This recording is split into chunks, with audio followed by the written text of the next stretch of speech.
আপনারা দেখছেন যে এখানে লাশ উদ্ধার হচ্ছে, কিছু লাশ কিন্তু অলরেডি উদ্ধার করেছে ডুবুরি দল। আপনারা দেখতে পাচ্ছেন বাসের ভিতর থেকে কিন্তু লাশ উদ্ধার করা হচ্ছে এবং বাসটির মাথা কিন্তু আমরা দেখতে পেয়েছি। এবং এখানে নৌ পরিবহন মন্ত্রণালয়ের প্রতিমন্ত্রী তিনি কিন্তু এখানে রয়েছেন এবং রাজবাড়ী 2 আসন এমপি হারুন রশিদ হারুন রয়েছেন এবং রাজবাড়ী যে সংস্কৃতি প্রতিমন্ত্রী আলহাজ মাহমুদ খোয়েম তিনিও এই উদ্ধার অভিযানটা দেখতে কিন্তু এখানে এসেছেন। আপনারা দেখতে পাচ্ছেন, আমরা দেখানোর চেষ্টা করছিলাম এবং এখানে কিন্তু লাশ উদ্ধার হয়েছে। আপনারা দেখতে পাচ্ছেন কয়েকটি লাশ উদ্ধার হয়েছে। আমরা আপনাদের দেখতে পাচ্ছি যে আমরা এখানে যে ট্রলারের মধ্যে কিন্তু একজন নারীর লাশ আমরা কিন্তু দেখতে পেয়েছি। আপনারা দেখতে পাচ্ছেন যে এখানে বাসের মধ্যে থেকে কিন্তু লাশ বের করা হচ্ছে এবং সেখানে বিশেষ করে আমরা এখন আপাতত 2 জন নারীর লাশ আমরা দেখতে পেয়েছি। আপনারা দেখতে পাচ্ছেন যে এখানে 2 জন নারীর লাশ দেখতে, এখানে অনেক স্বজনরাও কিন্তু রয়েছে। আমরা দেখতে পাচ্ছি, আপনারা দেখতে পাচ্ছেন, আমরা আপনাদেরকে দেখানোর চেষ্টা করছিলাম। দেখতে পাচ্ছেন যে লাশের যে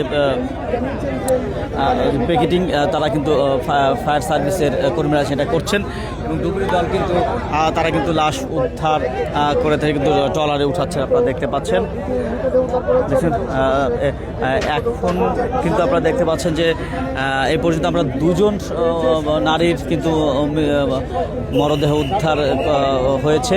আপনারা দেখতে পাচ্ছেন ঈদ শেষে মূলত ঈদের ছুটি শেষে মূলত তারা কর্মস্থলে ফিরছিলেন, আমরা এমনটাই জানতে পেরেছি। মূলত বাসটি যেই সৌহার্দ্য পরিবহন বাসটি কুমারখালী থেকে বাসটি ঢাকার উদ্দেশ্যে যাচ্ছিল, সেই বাসটি কিন্তু একেবারে দৌলতদিয়া যখন ফেরিতে উঠবে 3 নম্বর ফেরিঘাটে দিয়ে ওঠার সময় তিনি নিয়ন্ত্রণ হারিয়ে সেই বাসটি কিন্তু পল্টনের পাশেই কিন্তু নদীর মধ্যে পড়ে যান এবং সেটি তাৎক্ষণিকভাবে কিন্তু প্রায় 40 ফিট নিচে পড়ে যায় এবং পরবর্তীতে সেটা দেখা যায় যে 80 ফিট পানির নিচে বাসটি চলে গিয়েছিল এবং ডুবুরি দল এসে সেই বাসটি কিন্তু উদ্ধার কার্যক্রম পরিচালনা করে এবং মাঝখানে যেই ঝড় বৃষ্টির কারণে কিন্তু সেটির উদ্ধার অভিযান ব্যাহত হয়েছিল। পরবর্তীতে আবার এখন সেটি কিন্তু এখানে উদ্ধার কাজ চলছে এবং বাসটি ধীরে ধীরে কিন্তু উপরের দিকে উঠে আসছে এবং এখানে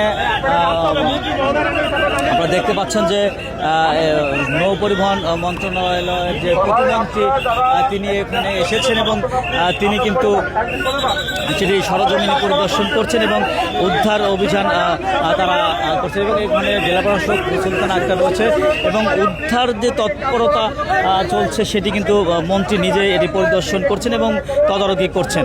আমরা দেখানোর চেষ্টা করছি এখানে যে উদ্ধার অভিযান চলছে এবং বাসটি কিন্তু দেখতে পাচ্ছেন যে অলরেডি বাসের কিছু অংশ কিন্তু আমরা দেখতে পাচ্ছি। আমরা দেখানোর চেষ্টা করছি আপনাদেরকে। দেখতে পাচ্ছেন বাসটি কিন্তু একেবারে বাসটি পুরোপুরি বাসটি কিন্তু এখানে ঠিক আছে। আপনারা দেখতে পাচ্ছেন, আমরা আপনাদের দেখানোর চেষ্টা করছি যে উদ্ধারকারী জাহাজ হামজা কিন্তু এই উদ্ধার কাজ করছেন এবং এখানে দেখতে পাচ্ছেন যে ট্রলারে কিন্তু দুটি মরদেহ উদ্ধার করছে এবং বাসটি আমরা যদি একটু আপনাদেরকে দেখানোর চেষ্টা করি, বাসটির যে সামনের অংশ সেটি কিন্তু এখানে দেখা গিয়েছে এবং এখানে আপনারা দেখতে পাচ্ছেন যে এখানে প্রতিমন্ত্রী রয়েছেন, নৌ পরিবহন মন্ত্রণালয়ের প্রতিমন্ত্রী এবং তিনি কিন্তু এটি কার্যক্রম পরিদর্শন করছেন এবং এখানে রাজবাড়ী 2 আসনের সংসদ সদস্য হারুন রশিদ হারুন তিনিও রয়েছেন এবং জেলা প্রশাসক সুলতানা আক্তার তিনি রয়েছেন। আমরা দেখানোর চেষ্টা করছি, তারা কিন্তু সরজমিনে পরিদর্শন করেছেন এবং তারা কিন্তু উদ্ধার কাজ তদারকি করছেন। আমরা যদি একটু আপনাদেরকে দেখানোর চেষ্টা করি, এখানে আপনারা দেখতে পাচ্ছেন যেখানে অসংখ্য মিডিয়া কর্মীরাও কিন্তু রয়েছে এবং এখানে বাসটি যেহেতু বাসটিকে দেখা গিয়েছে, বাসটির মাথা অনেকটা উঠে এসেছে এবং এর মধ্যে আরও কতজনের মরদেহ আছে সেটি কিন্তু এখন দেখার বিষয় এবং সকলে উদ্ধার কাজ তৎপরতা চালাচ্ছেন এবং তারা সঠিকভাবে উদ্ধার কাজ করছেন। আপনারা দেখতে পাচ্ছেন আমরা দেখতে পাচ্ছেন যে এখানে আসলে যে বিকেল 5:30টার দিকে মূলত বাসটি এখানে ডুবে যায় এবং নিয়ন্ত্রণ হারিয়ে সেই বাসটি উদ্ধারে কিন্তু মূলত তারপর থেকেই ফায়ার সার্ভিসের কর্মীরা এবং যে তারা চেষ্টা করে এবং স্থানীয়রা কিন্তু এই তারা প্রথম দিকে তারা চেষ্টা করেছিল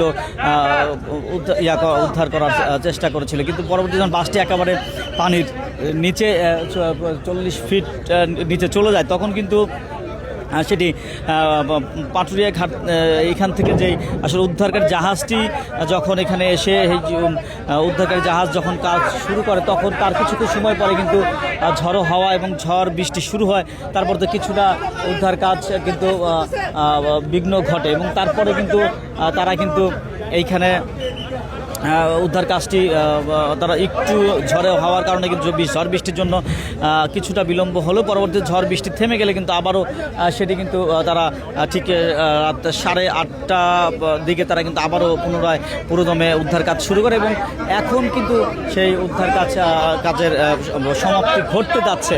তবে যেহেতু বাসের যে কিছুটা অংশ দেখা গিয়েছে এবং বাসটি উদ্ধারের কাজ চলছে এবং এখানে যে দুজন আপাতত আমরা যেটুকু জেনেছি দুজন নারী সদস্যের কিন্তু যে দুজন নারীর মরদেহ উদ্ধার করেছে ডুবুরি দল এবং আরও অনেক প্রায় এখনও নিখোঁজ রয়েছে 40 জনেরও বেশি যাত্রী নিখোঁজ রয়েছে তথ্য অনুযায়ী আমরা যতটুকু জেনেছি। এখন উদ্ধার কাজ এখনও চলমান রয়েছে, আপনারা দেখতে পাচ্ছেন এখানে তারা কিন্তু উদ্ধার কাজ এখনও চলমান রেখেছে,